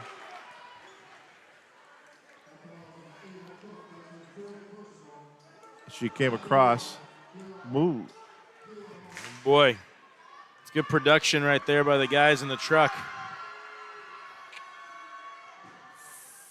In 4K. You know, she got clothesline, but when you see her clothesline in 4K, you really know it happened. Yeah. First one good for Kira Marsh. The subsequent is good. And this timeout on the floor. This is Joe Marsh calling that full timeout to say, this is a 9-point lead. We make sure we do this. We make sure we do this. We make sure we don't do this. Go finish the game. Finish strong. The chances for Stanwood, not Ferd, sorry. The chances for Stanwood. Yep. Yeah, it's tough. It's tough. They haven't had many threes go down. They haven't had many points scored the second half, only 10 in the entire second half. Been really hard to get Viv Barrett looks in the block, and those take time a little bit more to develop in plays to get your post a shot down there on the block. However, this is something for Arlington to say, do not lose this. We don't play not to lose, but do not lose this. Make sure you stick to your keys about shooters, about staying, chin that rebound, all those little things we do in practice, all the little drills you do them right now and you win a district title. So here come the Arlington Eagles out of their huddle. Stanwood still talking about it over on their side with their head coach, Alex Iverson. First-year head coach against a long-time veteran in Joe Marsh. Yeah, we're just saying Alex Iverson has really done an incredible job as a first-year coach. First-year coaching girls, too. Let's just say it that way, too. It is absolutely – basketball is basketball, but sometimes when you're managing those personalities, those cultures, things are a little different. He took out Ken Roberts, who is the stalwart in Wesco 3A for sure, 4A for years. Now Joe Marsh in back-to-back games. Those are two pretty tall tasks as a coach. Standing out of bounds with it and shooting. She not aware where she was on the floor. And that's going to be a turnover here as Tatum Brager was standing out of bounds. Kind of protect the gear, protect the drum set. Ouch. Inside a minute to play. And this is really given a lot of space for Kira Marsh to find the people she wants to pass to. And Sam Morrow in the backcourt as well. Oh. Near steal, bodies on the floor, and a timeout called by the Arlington Eagles. Joe Marsh he's been around the block. He's yelling timeout whether he has the ball or not. He's also looking ahead. Absolutely. He's looking ahead like, you know what, next week it could be a 2-point ball game. We're going to be the same Absolutely. position. Well, and there's things as coaches, you're going to call that timeout regardless to maintain possession, to keep possession. 40 seconds, he's been there, he's seen it. He's probably been on the opposite end of it. Not very often. He's won a lot of games with him as the head coach. But there's times all of a sudden 9-point leads, a 3 goes in, you inbounds the ball poorly, all of a sudden they get a layup. Now you're only up 4. Uh-oh. There's just situations like keep possession of that ball. Uh-oh. Here we go. Inside 40 seconds now. Marsh has it. 13 to shoot. And you're going to see Villa and Marsh touch this ball the entire time. Oh, good hands by Chloe Standiford. She got it. She lays it up. Misses. Foul called.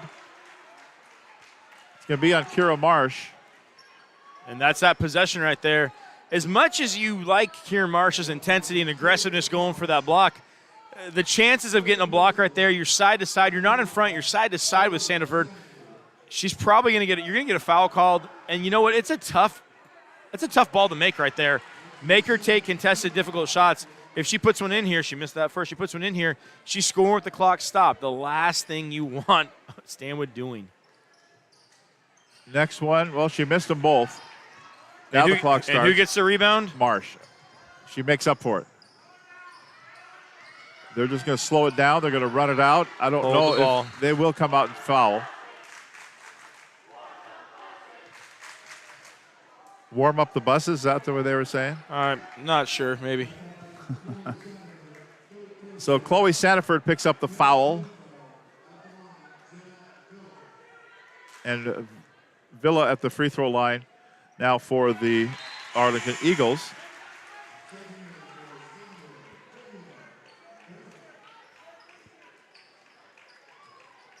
And another one coming up here.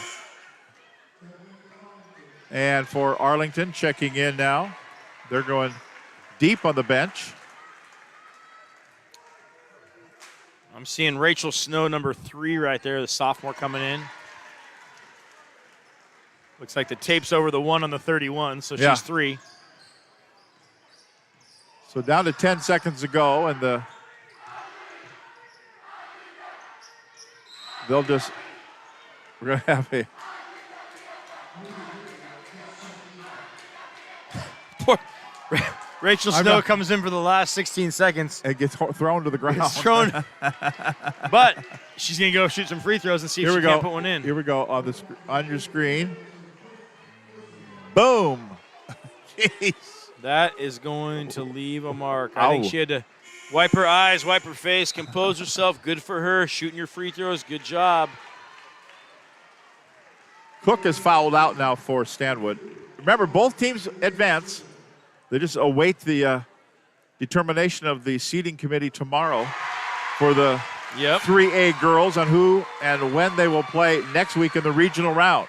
Now here's that one thing. If Stanwood were to drop down to that 8 seed, they're 7 in RPI right now. Yeah. There's potential they get the number 1 seed. Garfield. Right. Meade, not the ones you want to see in that first regional round. So the Arlington Eagles win at 52-39. Got the cutting down the nets ceremony coming up. Steve will talk with the victorious head coach and our player of the game. Did we decide on a player of the game? Steve, I think you've... Oh, you're going to make me choose, huh? Sure. Well, I haven't watched the game quite as intently as you guys have because I've had a few conversations down here late. But, it's hard. It's so hard because you've got Villa getting all those points. If I'm going to vote, Marsh just played her tail off, and some of those plays defensively she made for a team that only gave up 10 points in the second half. I'm going to give a slight lean to Marsh, but what do you think, Joel? I'm going with Marsh with you. She does too many things for that team that don't show up in the stat line, that she just kind of wills her team. And that second half, we can't say enough, honestly. I mean, I love defense. I love team defense. That's something that the program I've came out of, it's just what we preach and talk about. But 10 points. They gave up 29 points in the first 2 quarters. 10 points. Cut it by 2/3 right there. Everything starts with Marsh on that end, and I'm just really impressed by them as a team. 39 points in district championship defensively is so impressive, and I think Kira Marsh is the one that deserves much of that credit. It's a team. It is absolutely a team defense, but she really wills the team. She's that stick that stirs the drink. It's the team, and it's really a family affair right now because you look out there on the floor, you've got Joe Marsh holding the trophy. His brother Sean is an assistant. His sister Jennifer is an assistant. His daughter, Kira, is the star point guard. Just really fun to see all the smiles out there right now. You think the Marsh family's going to have a good weekend? Yes. Yeah, until tonight tomorrow. is different. Until tomorrow. Tonight is a lot different with a win than a loss. Absolutely. But, I mean, really, it's basically a family reunion every day at practice. So Steve's going to make his way out there so he will cut down the nets. Yeah, a lot of big smiles right now out there. This is a fun time. An Arlington team that knows a thing or two about cutting down these nets, right? They've done this once or twice. Cool moment. Joe Marsh over there right now celebrating with the fans. He went over there and started high-fiving everybody. He's shaking hands right now over on the sideline. Well, and you look, there's a lot of the student section of Arlington are actually a lot of the boys basketball players who played earlier, and they just come back to support. Arlington is really a team, a community built around that one high school. Those one high school towns are so few and far between now. Exactly. Okay, now I've got them looking in the right direction. Joe Marsh, at halftime you said her name is Viv. I think they know everybody's name now. You held them to 10 points in the second half. You're smiling now. Yes. Well, that's what it's been for us all years, our defense. We've been talking about it. We had a rough start in that half, and they did a great job of getting the ball to her. Viv is, hats off to her. She has just improved over the years. She's just a load down there. And we just did a great job of team defense is what it was. We said we can't guard her with one person. It's just not going to work, and we just did a much better job that second half. And not only defensively, but offensively, you got all things going too. 29 points in the second half. Nice balance there tonight too. It wasn't just Jenna putting up 20 or 30. We're looking at the scoreboard, a few different players contributing. Absolutely. I mean, we've been saying it all year. Jenna and Kira can't do it every night. We need help. And these kids have stepped up all year. Somebody has stepped up, and it's great. And we needed it tonight, and they did a great job. I know I've asked you this question before, but it's got to be asked again since we're here at the district championship. It means something a little more when your daughter's the senior point guard. I mean, from the standpoint of you're her father. I know you coach her, but also you see her every day at home. You've watched her grow up, and to become the young lady she is, kind of a special deal for you. Oh, it's absolutely special. If you see her mom over here, right here, who's super excited. It does. This is special anyway, winning a district championship. But doing it with her senior year, doing it again with her, you can't ask for anything better. It's just phenomenal. So, yeah, it's been really great. Do you ever run out of places at home to put the nets? Not yet. We'll always find spots for those, always. Well, Coach, enjoy this one. Hopefully there's another net in your future not too far down the road. So that's the hope. We're really looking forward to getting into state now and playing some great basketball. This is what it's all about. It's the best time of year. We're super excited. At the very least, too, we're hoping that you're playing close to home next week. Hey, best of luck. Absolutely. Thank you very much. Thank you guys for everything and all your coverage. It's awesome. Appreciate you, Joe. Thank you. Thank you. We're going to keep trying to get some interviews here in just a moment. Right behind you. Oh, he's enjoying that moment with his daughter here, so let's let them have this for a minute. We got Mom over here. Kira, 9 points. It feels like a quiet night for you, but you're still our player of the game, especially, and let me go ahead and give this to you. Are you running out of places to put T-shirts, by the way? Yeah, it's full, jam-packed full. Yeah, it's a nice problem to have. Well, again, you didn't get double digits, but the way that this team played defense, you and the rest of your teammates, you held them to 10 points in the second half. Talk a little bit about that and what you guys were planning at halftime, what the conversation was. Oh, gosh. Well, Viv was killing us. I'm not even going to lie.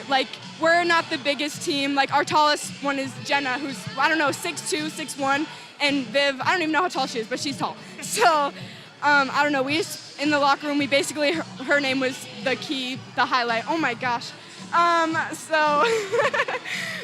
We just knew that we had to take her out of the game. So we tried drawing fouls to her and getting her out of the game, speeding up the game because we wanted to get her off the floor, get her gassed. And so I think taking care of that and focusing on defense is really how we got our lead back and won the game. Do you remember the first time you ever saw a net cutting? I've got to think that you were probably fairly young when your dad was out here cutting a net. Was it one of those things you always dreamed of? Yeah, it's such an awesome experience. And are you turning your back on these guys intentionally, by the way? It's stressing me out. And we lost my freshman year in the district championship, and that was a really hard loss. And then the next year we got it, and we tried to replay the moment in the locker room before the game. It just, close your eyes, imagine yourself cutting down the net. You want that feeling. And then we just reset that at halftime. We're like, do you want this? And we did. And so I think we came out and just played our butts off, and we got cool. it. So. Enjoy this for the weekend and then get ready for regionals, right? Oh, yeah, we're stoked. We're stoked. You're go enjoy every moment of it. Congratulations. And we'll get a picture with you in a few minutes here, but congratulations again. Thank you so much. Okay, she's got a whole crew around her here. The boys team surrounding us right now. Tell them to turn around and wave at the people at home. We need you guys. Trent Novak in the crew. Go ahead and wave up there. There we go. Getting these guys on camera. How are you guys feeling about things going into next week? We feel good. We're excited. We just like the chance to compete, go out, and we're just going to have fun as a team and hopefully get the W. Ethan, tell me a little bit about what it's been like for you this week. And playing here on this court, does it mean a little something more? I'm looking over here, and it's your grandpa's name right there. So how is it? Yeah, it's super cool. Me and my brother getting to play on it. I know that it's just a super surreal feeling just to be able to play with your brother, and especially just to be able to play on this floor and win on this floor. It's pretty cool. And Leighton, I'm guessing I'm going to put you I'll put you on the spot. I won't do it to Ethan. And let me have you turn around so we're on camera here. Favorite player on the Arlington girls basketball team? I don't really have one. You don't really have one? I don't really have a favorite player. So you're not going to say your cousin? It's in the blood, She's got to be my favorite player, but We like them all. There we go. Ethan, I'll give you the same question. You want to redeem your brother here? They're all a bunch of really good players, but just the way that Kira flies around is pretty fun to watch. Cool. We'll let you guys go. Hey, guys, best of luck to you next week as well. Thank you. Trent, you ready for a little more fun? You had some football action there playing playoffs this year. What's it mean for you to be in the basketball tournament now? Yeah. Sorry, what was that? What's it like for you to be in the basketball tournament now? I know you already had some football playoff action earlier this year. Yeah. Well, anytime you're in playoffs, it's all real. You never know it's going to be your last practice, your last game. So you really got to be dialed in. And, we did that this week. We really just cut down on the messing around on practice, and we just kind of focus on our one big goal, and that's to go to the Tacoma Dome. There we go. So we'll see if they can get that done next week. Guys, best of luck to you. Thank you. All right, we're going to try to get some more girls' interviews here in just a moment, so let's sneak on in here. Having a little fun. I think they've all pretty much cut the nets down already. Just Coach Marsh. Oh, there's Coach Marsh right now cutting down the net as we speak. And by the way, for those that don't know, Jersey Walker, the freshman, is the cousin of Ethan and Leighton Martin, Larry Walker's grandchildren. Coach holding that net up high and enjoying every moment of it. Got a little mini circle going on over here right now. Let's see if we can get to Jenna Villa here in just a second. Jenna, congratulations, another district championship. How are you feeling right now? I'm feeling really good. Tell me a little bit about the first half and Viv and what she was able to accomplish and what that meant for you at halftime. What was the conversation? Yeah, well, we had talked about it going into the game that we needed to stop Viv, and we did not do a good job of that, and we knew that going into, from halftime. So we made that our main focus in the second half, and we just buckled down on her and just focused only on that, and we pretty much let everyone else go, and we just made that our focus, and we did that. We hear so many times often that it's kind of Kira and Jenna's team, but really a lot of your other teammates stepping up tonight. Talk a little bit about the fact that it was a team effort. Well, we always talk about, if me and Kira don't have our greatest game, how other people need to step up, and they did that. People coming off the bench, our other starters, they really contributed, and we have put them into our game all season. It's not just me and Kira. Everyone is working together. We're always together. We play together. We're a family. I know you had to wait 2 years for this, and you've got a regional game coming up, but you've already punched your ticket to Tacoma. What does it mean? It's amazing. It's a great feeling, especially since we lost that year. And so it just feels great being able to do this for our seniors and our team, and it feels amazing. Enjoy every moment of it. Congratulations. Thank you so much. Okay, let's see if we can walk around here and get a few more here as the girls are still celebrating. The nice thing about having the night game is that you get to stay out here a little bit longer too, right? They're not rushed out quite as much here. They're getting to enjoy this with their families and their friends. They're holding up shirts. They're holding up trophies and everything else. We're going to try to maybe get one of the other Marsh family members here, too, because I know Sean's around here somewhere, as well as Jennifer. I know, like we mentioned earlier, definitely a family affair. And here we go. We're working our way over here right now. We're getting ready to get a picture. It looks like a Marsh family photo here. kind of a cool moment. Get in the Marsh family photo. Yeah, I'll sneak right in on this. Joe's got the net around his neck right now. Mark Myers knowing exactly what he wants from this photo, too. Can you tell he's done this once or twice? Yeah.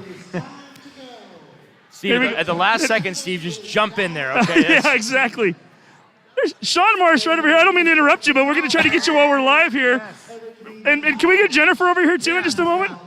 We talk about this being a family affair all the time. We talk about Joe, head coach, your niece playing. What's it meant for you guys? This is a big deal. This has been huge for us. We've got a lot going on, and this just means so much to us. Joe's put in so much work in this program. We just try and be there to help him out.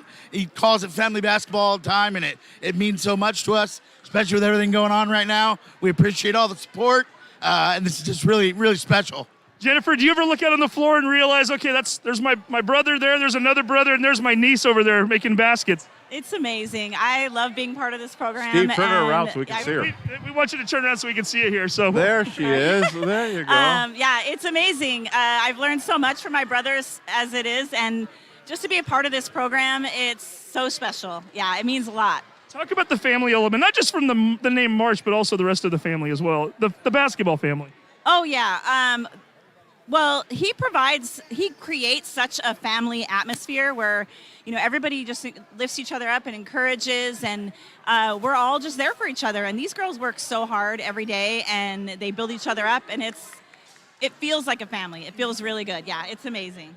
And for you, Sean, we're so used to having you get ready to go to the Dome in March. Last year, we didn't get that opportunity. What's it mean to finally be back here? This is what we've been waiting for. We've been talking about these last 2 classes for years. Joe and I have been drawing it up on napkins and everything, so we feel bad for the girls from last year because they worked so hard, but I know we have a bunch of them here with us tonight, here to support these girls, and we did it for the whole Arlington girls basketball family, and it just means so much to us. Very cool. Sean, congratulations and best of luck. So much. I think we got one last interview. I'm going to try to get Hannah Rourke here. Yeah, she's holding the trophy. She's getting pictures taken with her family. Hannah, we want you to look that way so you're on camera. Hold up that trophy, first of all, so the camera can see it. How cool is it to be holding that right now? Amazing. It's so amazing. It's my second one, so it feels great. Well, we got to talk about a couple things with you. First of all, you're down by 6 at halftime. And not only that, we look over there and you're on the training table in the first half getting your ankle taped. I've got to think something's going through your head at that point. We might lose this game. I might not get to play anymore. So what does it mean right now having that go through your mind? So when I was going down the court, I rolled my ankle, and in my head I was thinking, oh no, if I can't be in this game, it's like the end of the world for me. So my biggest thing was like, just get it taped, tell Sean I'm ready, get back in, and just do everything I can for my team. And it feels amazing. We saw you run over and tell them you were ready before you even had your shoe back on. Yeah. Were you going to play without it? I was just super eager to get back in because I wanted to be a big part of this win tonight. I think one of the defining moments in this game, and the one that I have in my mind, you're up by 3, you're already on that big run. You hit a big three-pointer over here, and I saw you look towards your fans because you hit it right in front of the Arlington bench there, and you gave them a big face. Tell me what was going through your head at that point. At that point, I told Sean earlier, I was like, I think I feel good on my shot. And when I hit that, the best feeling ever, and I just knew, we had this game. Ready to go back to Tacoma? Heck yeah. Anna, go enjoy every moment of it. Congratulations. Thank you. Well, there you go. I think we interviewed just about everybody tonight, guys. Are you ready to go home finally? Joel, I can see you with a big smile on your face. You're actually one Tom Royce even wants us out of here, right, Tom?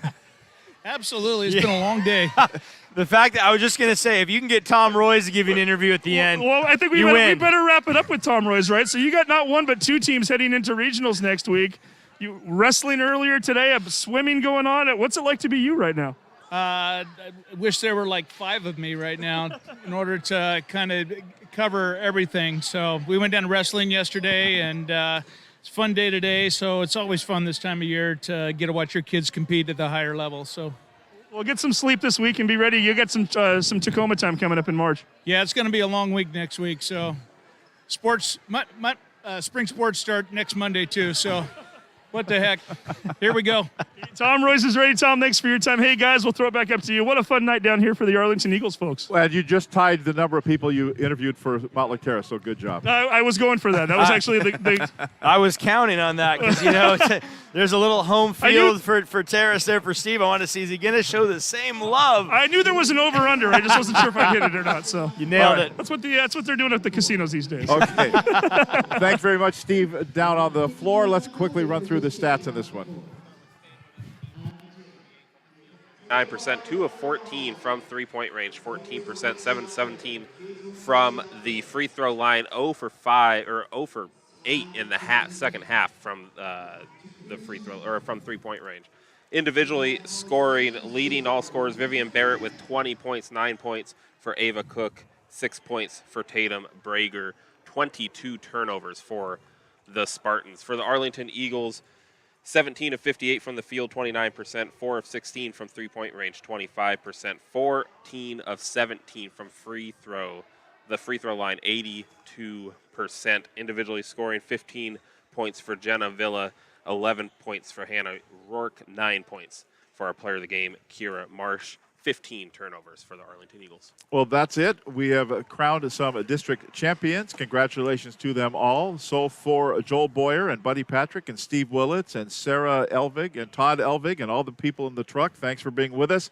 Again, the final score, the Northwest District 3A Girls Championship goes to the Arlington Eagles. They defeat the Stanwood Spartans by the final score of 52-39. I'm Tom Lafferty. Good night from Everett Community College.